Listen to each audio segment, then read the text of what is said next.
Salut tout le monde, j'espère que ça va bien. Merci d'écouter la capsule numéro 4 de mon parcours. Je vais répondre à votre question parce que j'ai eu beaucoup de commentaires. En fait, la réponse de la capsule numéro 3, qu'est-ce que j'avais acheté, puis qu'est-ce qui était pour être si prometteur que c'était l'avenir, ce sont des bornes Internet. Quoi? Oui, des bornes Internet. Avant, dans le temps, je ne suis pas si vieux que ça, il y en a peut-être qui se reconnaissent, mais dans le temps, on n'avait pas d'Internet à la maison.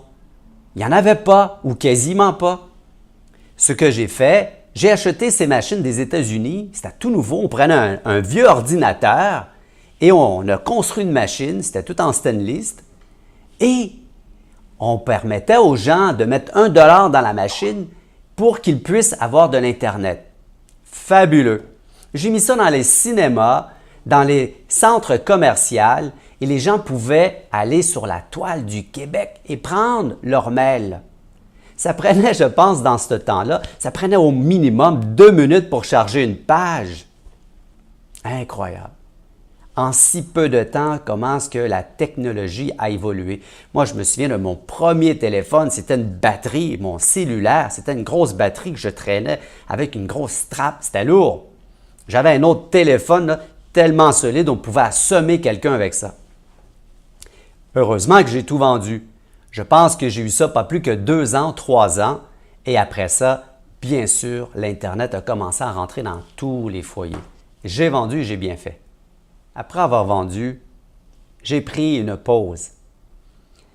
Il fallait vraiment que je fasse le tour du jardin.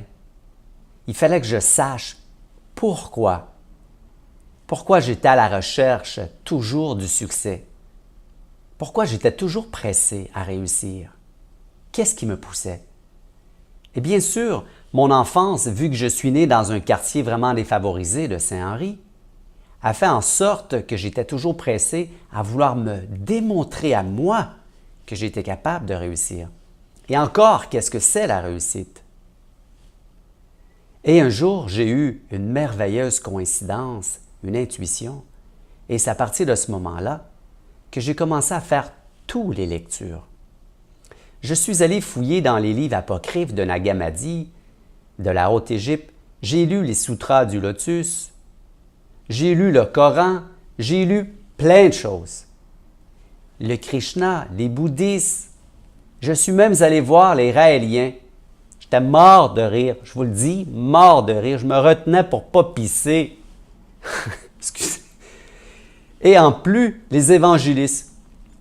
Encore, j'ai fait le tour de la question, je suis allé, je me souviens, un jour, c'était le jour de l'an, je suis allé faire un jam avec un temple sur la rue Saint-Laurent, les Sai Baba. Regardez ça, Sai Baba. Mais histoire courte, c'est là que je me suis aperçu vraiment d'une chose, que la limitation, elle est vraiment entre les deux oreilles. À partir de ce moment-là, j'ai fait plein de recherches, je m'interrogeais bien sûr, j'ai pris l'importance d'une chose. L'apparence est très, très importante. L'aspect, qu'est-ce qu'on dégage, qu'est-ce que l'on démontre à autrui. Mais vous savez, ce que je trouve d'une importance capitale, c'est de savoir de quelle pensée que vous vous nourrissez. Et c'est à ce moment-là que j'ai commencé à écrire un manuel. J'ai écrit un manuel qui portait le titre « Avez-vous votre régime mental ?»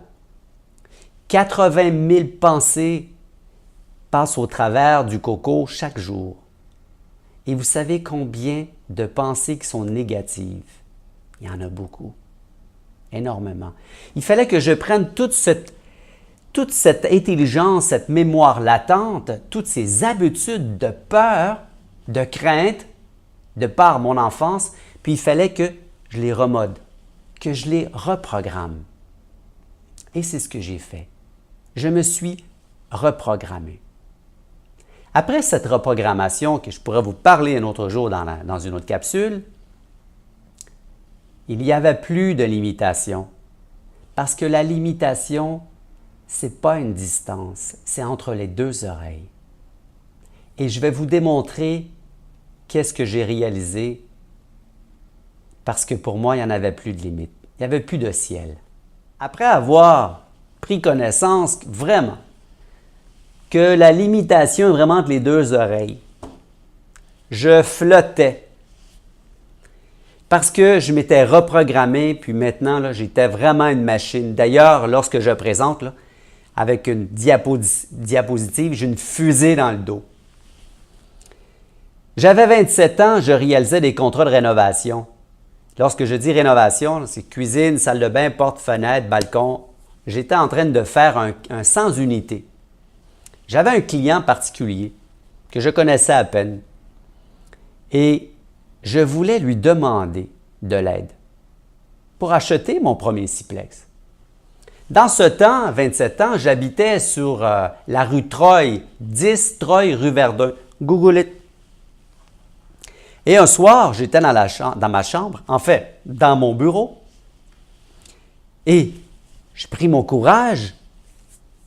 Je me suis dit, Alain, tu vas l'appeler, tu vas lui demander de l'aide pour acheter ton premier sixplex. Je compose le téléphone. Je dis, bonjour, M. Turek. Bonjour, M. Turek. Je voudrais vous poser une question. OK. J'aimerais que vous m'aidiez à acheter un sixplex. Oui, mais à une condition. J'ai dit laquelle, M. Turek? Que tu achètes un 60 logements. 3 secondes de silence. Mais j'ai dit, Monsieur Turek, vous avez ajouté un zéro. Mais crois-tu stupide? 3 secondes de silence. Écoutez, c'est la vraie histoire, je m'en souviendrai toujours, c'est normal. Ben, Monsieur Turek, j'ai pas l'argent de toute façon. Je vais te la passer, là. Vous allez me passer l'argent? Oui! Je crois que j'ai plus confiance en toi que tu as confiance en toi-même. OK, Monsieur Turek? OK? OK, bye! Tac! Le monsieur voulait me passer 400 000 $. J'avais 27 ans. 12 % d'intérêt. Puis il m'a dit, il ne faut pas que j'oublie de le payer à tous les mois. Maintenant, j'aimerais que vous écrivez encore. Mon premier immeuble que j'ai eu, mon premier pied dans l'immobilier. Combien d'unités que c'était? Écrivez. Je vous remercie énormément d'avoir écouté ma capsule. Au revoir.